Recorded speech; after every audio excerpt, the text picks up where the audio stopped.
حضرت عبداللہ ابن عباس نے ایک آدمی کی دنیاوی ضرورت کے لیے اپنے اعتکاف کو توڑ دیا تھا. تو جب دنیاوی ضرورت کے لیے اعتکاف کو توڑا جا سکتا ہے تو یہاں تو امت کی دینی ضرورت ہے. امت مرتد ہو رہی ہے، بغیر کلمے اور نماز کے جا رہی ہے. مولانا سعد صاحب نے کہا کہ ایک طرف امت مرتد ہو رہی ہے، بغیر کلمے اور نماز کے ہے، غسل اور وضو کے فرائض نہیں معلوم، اور دوسری طرف علماء کے پاس اتنا علم ہے مدارس کے اندر کہ وہ گھنٹوں گھنٹوں ایک ایک جزوی مسئلے پر بحث کر رہے ہیں اور تبلیغی جماعت کے اندر نکل کر وقت نہیں لگا رہے ہیں. میں یہ کہتا ہوں کہ اسی انالوجی کو تھوڑا سا اور آگے لے کر چلیے. جب سال کا چلہ لگاتے ہو تو جو 40 دن آپ جماعت میں لگاتے ہو، کیا انہی 40 دنوں کے اندر امت مرتد ہو رہی ہے اور بغیر کلمے اور نماز کے جا رہی ہے؟ باقی جو 325 دن ہے سال کے، اس میں امت مرتد نہیں ہو رہی، بغیر کلمے اور نماز کے نہیں جا رہی؟ چھت پر جانے کے لیے سیڑھی جو ہے یہ ذریعہ ہے، مقصد نہیں ہے. اصل مقصد چھت ہے، لیکن کوئی سیڑھی کو اگر مقصد بنا لے تو وہ کبھی بھی چھت پر نہیں پہنچ سکتا. حامدہ و مصلیہ و مسلمہ. ایک بھائی کا یہ سوال آیا کہ رمضان کے آخری عشرے میں اعتکاف میں بیٹھنا افضل ہے یا تبلیغی جماعت میں 3 دن لگانا افضل ہے؟ کیونکہ جماعت والے یہ کہتے ہیں کہ حضرت عبداللہ ابن عباس نے ایک آدمی کی دنیاوی ضرورت کے لیے اپنے اعتکاف کو توڑ دیا تھا. تو جب دنیاوی ضرورت کے لیے اعتکاف کو توڑا جا سکتا ہے تو یہاں تو امت کی دینی ضرورت ہے. امت مرتد ہو رہی ہے، بغیر کلمے اور نماز کے جا رہی ہے، تو ان کی دینی ضرورت کا تقاضا یہ ہے کہ آپ جماعت میں نکلیں، نہ یہ کہ اعتکاف میں مسجد کے کونے میں بیٹھ جائیں. میں کہتا ہوں کہ یہ بہت ہی خطرناک صورتحال ہے. اسی کو کہتے ہیں محدث کو منسوس پر ترجیح دینا، یعنی اپنی طرف سے ایک چیز کو ایجاد کیا تھا، اس کو نبی کریم صلی اللہ علیہ وسلم کی ایک ایسی سنت پر ترجیح دی جا رہی ہے جو آپ صلی اللہ علیہ وسلم نے ہر سال کی. رمضان کے آخری عشرے کا اعتکاف یہ کوئی معمولی سنت نہیں ہے. امام احمد بن محمد بن حنبل جن کی وفات 241 ہجری میں ہوئی، انہوں نے اپنی مسند کے اندر حضرت ابی ابن کعب کی روایت نقل کی ہے کہ وہ فرماتے ہیں کہ آپ صلی اللہ علیہ وسلم رمضان کے آخری عشرے کا اعتکاف فرماتے تھے. سفر کی وجہ سے ایک سال اعتکاف نہ کر سکے تو آئندہ سال آپ صلی اللہ علیہ وسلم نے 20 دن کا اعتکاف فرمایا. کسی سال آپ صلی اللہ علیہ وسلم نے اعتکاف کو نہیں چھوڑا. اب یہ جو سوال ہے، اس سوال کے اندر ایک دعویٰ ہے اور ساتھ میں 2 دلیل ہے. ایک دلیل تو حضرت عبداللہ ابن عباس والی ہے اور دوسری ایک ایموشنل دلیل ہے کہ امت مرتد ہو رہی ہے اور کلمے اور نماز کے بغیر دنیا سے جا رہی ہے. تو ہم ان تینوں باتوں کا جواب دیں گے، دعوے کا بھی، حضرت ابن عباس کی دلیل کا بھی اور ایموشنل دلیل کا بھی. سب سے پہلے تو یہ جو دعویٰ ہے کہ اعتکاف کے بدلے میں 3 دن کی جماعت میں چلے جاؤ، تو تبلیغی دوستوں سے اور تبلیغی بھائیوں سے ہمارا سوال یہ ہے کہ آپ حضرات لوگوں کو تبلیغی جماعت میں کیوں نکالتے ہیں؟ آپشن نمبر 1 لوگوں کو دین پر لانے کے لیے، یا آپشن نمبر 2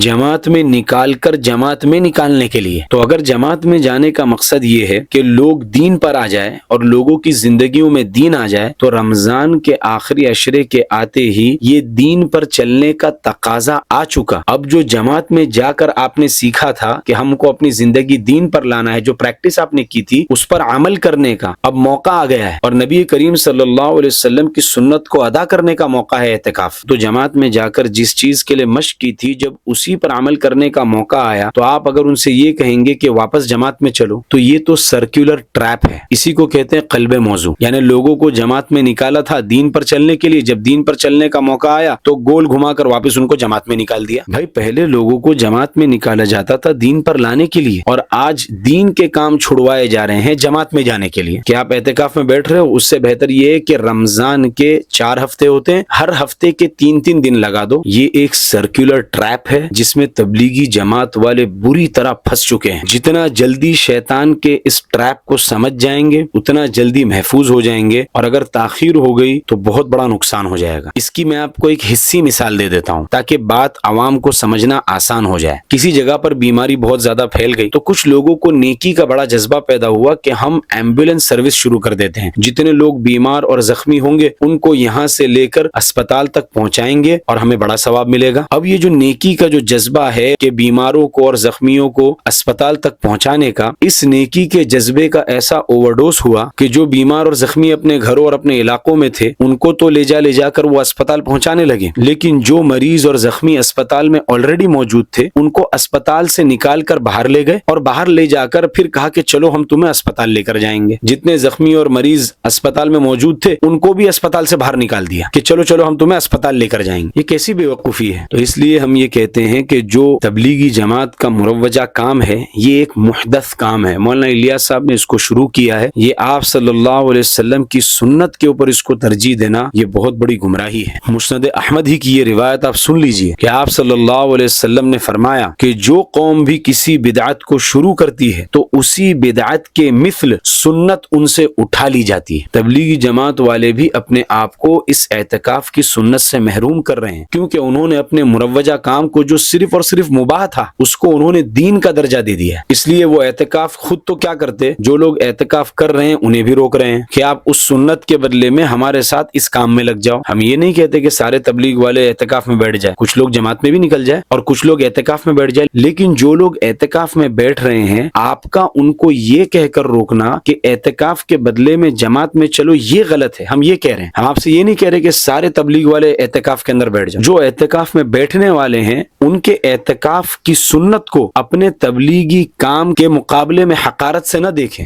کیونکہ اعتکاف آپ صلی اللہ علیہ وسلم کی سنت ہے اور تبلیغی جماعت کا مروجہ کام مولانا الیاس صاحب رحمۃ اللہ علیہ کا محدث عمل ہے. اب آئیے دلیل کی طرف. ایک دلیل انہوں نے دی عبداللہ ابن عباس والی، دوسری دلیل دی ایموشنل. پہلے حضرت عبداللہ ابن عباس والی دلیل کو لے لیتے ہیں. حضرت عبداللہ ابن عباس رضی اللہ تعالیٰ عنہ نے جس آدمی کی ضرورت کے لیے اعتکاف توڑا تھا تو فضائل اعمال ہی سے ہم دلیل دے دیتے ہیں. حضرت شیخ زکریا رحمۃ اللہ علیہ نے اس حدیث کو ذکر کرنے کے بعد آگے خود لکھ دیا ہے کہ حضرت عبداللہ ابن عباس رضی اللہ تعالیٰ عنہ کا یہ اعتکاف نفلی اعتکاف تھا. اس میں احتمال تھا کہ یہ نفلی اعتکاف ہو، اس وجہ سے یہاں پر اعتکاف توڑنے کا اشکال نہیں ہوتا. یہ تو ہو گیا عبداللہ ابن عباس کی روایت کا جواب. اب جو ایک ایموشنل آرگیومنٹ یہ دیا جاتا ہے کہ لوگ مرتد ہو رہے ہیں اور امت بغیر کلمے اور نماز کے جا رہی ہے اور آپ اعتکاف کرو گے، تو ایسے لوگوں سے میں یہ سوال پوچھنا چاہتا ہوں کہ یہ جو رمضان کے آخری عشرے کا جو اعتکاف ہے، کیا انہی 10 دنوں میں امت ارتداد کے دہانے پر ہے؟ انہی 10 دنوں میں امت گمراہ ہو رہی ہے؟ اس کے پہلے اور اس کے بعد میں، عید کے بعد میں امت گمراہ نہیں ہو رہی ہے؟ یا جو آپ 3 دن لگاتے ہو مہینے کے، کیا انہی 3 دنوں میں امت مرتد ہو رہی ہے؟ اور باقی 27 دن جب آپ اپنے کاروبار کے اندر رہتے ہو تب امت مرتد نہیں ہو رہی؟ تب امت بغیر کلمے اور نماز کے نہیں جا رہی؟ آپ سال کا چلہ لگاتے ہو تو جو 40 دن آپ جماعت میں لگاتے ہو، کیا انہی 40 دنوں کے اندر امت مرتد ہو رہی ہے اور بغیر کلمے اور نماز کے جا رہی ہے؟ باقی جو 325 دن ہے سال کے، اس میں امت مرتد نہیں ہو رہی، بغیر کلمے اور نماز کے نہیں جا رہی؟ تو آپ جو سال بھر اپنے کاروبار کے اندر وقت لگاتے ہو اور اپنے دوسرے دنیاوی کام کرتے ہو، اس وقت امت کے ارتداد کی فکر کیوں نہیں ہوتی؟ یعنی آپ جب اپنا کاروبار کرو اس وقت امت مرتد ہوتی رہے چلے گا، لیکن جب آخری عشرے کے اندر اعتکاف کریں اس وقت امت مرتد ہو تو نہیں چلے گا. یہ مطلب ہوا نا آپ کے آرگیومنٹ کا. اسی طرح کا تانا مولانا سعد صاحب نے ان علماء کو دیا جو مدارس میں درس و تدریس میں مشغول رہتے ہیں. مولانا سعد صاحب نے کہا کہ ایک طرف امت مرتد ہو رہی ہے بغیر کلمے اور نماز کے ہے، غسل اور وضو کے فرائض نہیں معلوم، اور دوسری طرف علماء کے پاس اتنا علم ہے مدارس کے اندر کہ وہ گھنٹوں گھنٹوں ایک ایک جزوی مسئلے پر بحث کر رہے ہیں اور تبلیغی جماعت کے اندر نکل کر وقت نہیں لگا رہے ہیں. میں یہ کہتا ہوں کہ اسی انالوجی کو تھوڑا سا اور آگے لے کر چلیے. جس طرح مدارس میں درس و تدریس کرنے والے علماء پر آپ نے یہ طعن کیا، اسی طرح جو لوگ تبلیغی جماعت میں نکلتے ہیں تو روزانہ کے اعتبار سے 4 گھنٹہ تعلیم ہوتی ہے. تو یہ جو 4 گھنٹہ تعلیم ہوتی ہے، کیا اس وقت امت مرتد نہیں ہو رہی؟ امت باہر شرک اور بدعات کے کاموں کے اندر نہیں لگی ہوئی؟ کیا اس وقت یہ نہیں کہا جائے گا کہ ایک طرف امت بغیر کلمے اور نماز کی جا رہی ہے اور آپ یہاں پر بیٹھ کر احادیث کا حلقہ چلا رہے ہیں؟ ایک طرف امت کو روزے اور غسل کے مسائل نہیں معلوم، دوسری طرف آپ فضائل صدقات کے اندر بیٹھ کر قصے سن رہے ہیں. تو یہ دلیل بھی بالکل بوگس ہے. دوسری بات یہ کہ آپ صلی اللہ علیہ وسلم نے ہر سال اعتکاف کیا ہے. آپ صلی اللہ علیہ وسلم کے زمانے میں بھی لوگ مرتد ہو رہے تھے، لوگ بغیر کلمے اور نماز کے جا رہے تھے اور لوگوں کو غسل اور وضو کے فرائض نہیں معلوم تھے. اس زمانے میں بھی یہ تقاضا موجود تھا. اس کے باوجود آپ صلی اللہ علیہ وسلم نے کسی بھی سال میں اعتکاف کو ترک نہیں کیا اور آخری سال 20 دن کا اعتکاف کیا. تو اس لیے ہم آپ سے گزارش کرتے ہیں کہ آپ صلی اللہ علیہ وسلم کی سنت پر آئیے. تبلیغی جماعت کا کام جو ہے یہ صرف مباح درجے کا ہے، اس کو مباح کے درجے پر باقی رکھیے. یہ ایک ٹول ہے، اس کو ٹول کے درجے پر باقی رکھیے، اس کو مقصد مت بنائیے. چھت پر جانے کے لیے سیڑھی جو ہے یہ ذریعہ ہے، مقصد نہیں ہے. اصل مقصد چھت ہے، لیکن کوئی سیڑھی کو اگر مقصد بنا لے تو وہ کبھی بھی چھت پر نہیں پہنچ سکتا. ھذا وصلی اللہ علیہ وسلم.